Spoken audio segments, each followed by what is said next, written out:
Next patient, 36-year-old woman with pelvic pain. No left kidney visualized. Why is that? Well, here's the right kidney. Notice the size, 15.3 centimeters. Here's the appearance of the uterus, and here's the right ovary. So, do you think there are going to be any other findings in this pelvic ultrasound? Well, in fact, if you don't see a kidney in a woman in which you're doing a gynecologic exam, think about the fact that they may have a congenital problem, and in this case, this woman has an absent left ovary that was confirmed over 2 different examinations. It turns out about 37 to 60% of women with renal agenesis have genital abnormalities. Okay, well now we're going to turn to the next topic, and that is pitfalls in hydronephrosis. So there are 4 reasons why we miss hydronephrosis, and frankly this is a pretty depressing topic because hydronephrosis is probably one of the most important and easiest indications for ultrasound. But sometimes we miss it, and why is that? Well, first of all, we may miss hydronephrosis when it is actually present, and I'll tell you the reasons why. Sometimes when hydronephrosis is present, we can't identify the obstruction. In fact, that's fairly common. You know, if there's hydronephrosis and hydroureter, we commonly can't tell where in the ureter the obstruction is located. Hydronephrosis may actually, in fact, be reflux. There may not be obstruction at all. And then finally, parapelvic cysts can sometimes be difficult to differentiate from hydronephrosis. First case, 73-year-old woman with fever and was sent to the department to rule out hydronephrosis from the ER. So here's the left kidney. Frankly, the right kidney looked the same. And so from our point of view, we thought the kidneys looked normal. The bladder was empty. Well, what did we find? Patient symptoms persist, and so later in the day, the patient had a CT scan which showed severe left hydronephrosis with a UVJ stone. So why did we miss this hydronephrosis? Well, the most common reasons for missing hydronephrosis on ultrasound, when it in fact is actually present, is first of all patient dehydration. If the patient's highly dehydrated, and commonly if they're super sick, they are because they're vomiting, they're not taking anything orally, they're not making urine. And if they're not making urine, there's no urine to back up for us to see in the kidney itself. So one of the important factors is if hydronephrosis is your primary indication, make sure that patient is well hydrated. And in the ER, for example, if they're coming in and they look very, very dry, we ask them to start an IV at the time that they order the exam so that by the time we see them, which is anywhere between 15 minutes to 30 minutes, they've at least had some hydration.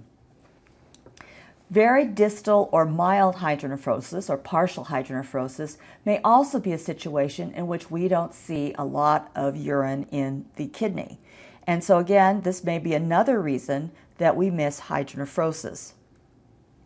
Here's a 66-year-old man with acute renal failure, and the indication was rule out obstruction. So here is the right kidney, and the left kidney was normal, and there was a normal left ureteral jet, no right ureteral jet. So what do you think? Is there right hydronephrosis? Well, in fact, in this case, my sonographer saved the day for me because I would have said, yeah, there maybe is a little bit of hydro.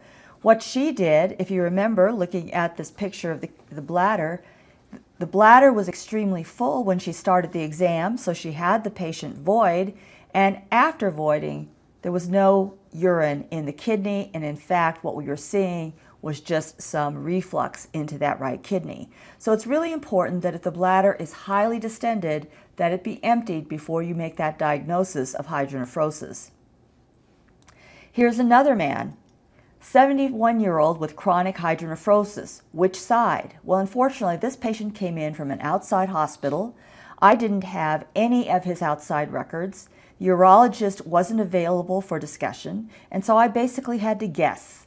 And so here's the appearance of the right kidney, and take a look at it. This is longitudinal, this is transverse. And here's the left kidney, longitudinal, transverse. So what do you think? Which side do you think has hydro?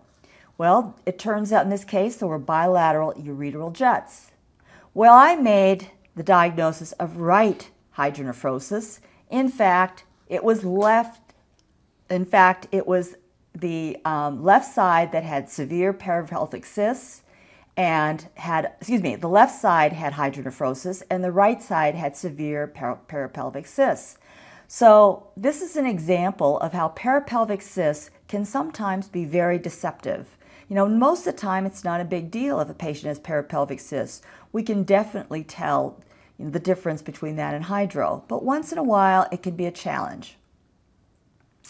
Well, now I'm going to turn to a very troublesome topic, one which we all know is a challenge, and that is pitfalls in imaging renal masses. And the reasons why we miss renal masses are varied, including the fact that the masses may be isoechoic with the kidney, masses may be exophytic, and we may miss them. Sometimes normal variants look like masses. And then finally, it's really critical that whenever we're doing a renal ultrasound, if there are previous other cross-sectional imaging that we cross-correlate it with, such as CT.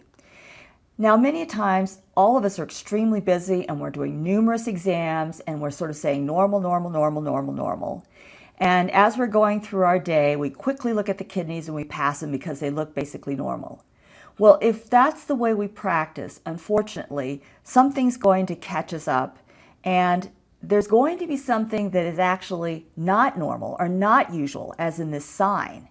And we're going to miss it because like these commuters, they're sort of immune to looking at their environment and they're just saying, oh, it's the same old, same old, same old thing. And they're going to bypass this sign and not realize that it is very unusual. Okay, here's a 42-year-old woman with epigastric pain. So this case I called normal. However, is it normal? Well, CT scan was later done, again, because the patient's symptoms persisted. And in fact, this patient had an abnormal renal mass, turned out to be renal cancer. This, in retrospect, was the closest picture we have to that area. And you notice one of the things in retrospect that I really should have keyed in on is that this area of the kidney certainly is asymmetric compared to the rest of the kidney. Now, if you're going fast, and this is the only picture, which it was in this abdominal ultrasound, it's easy to just sort of pass it and say, oh, the sonographer was just slightly asymmetric. But it's really important, in fact, to be very careful. And if you see asymmetry in terms of what looks like cortex, renal cortex, it's important that you send your sonographer back, take a closer look, make sure there are no renal masses. Here's another patient. Man comes in with bloating, right upper quadrant pain. Well, in this case, here's the right kidney. It was echogenic, but the radiologist and sonographer did notice the fact that there was asymmetry of the cortex, and in fact, this turned out to be a renal cancer. And color Doppler can be very useful. If you're not sure you have an isoechoic mass, color Doppler is a very useful way to delineate these renal masses and separate them out from the rest of the cortex. The 74-year-old woman came in with abdominal pain, and here's her left kidney. See anything unusual? Is there any reason to take another look? We'll look at it carefully because this pitfall was one I showed you earlier. In that, notice lower border. We don't see it well, and in this case, if you don't look carefully, you're going to miss this renal mass. So again, all the borders on your kidneys have to be well documented. If you're missing a border, you have to send your sonographer back, take another look.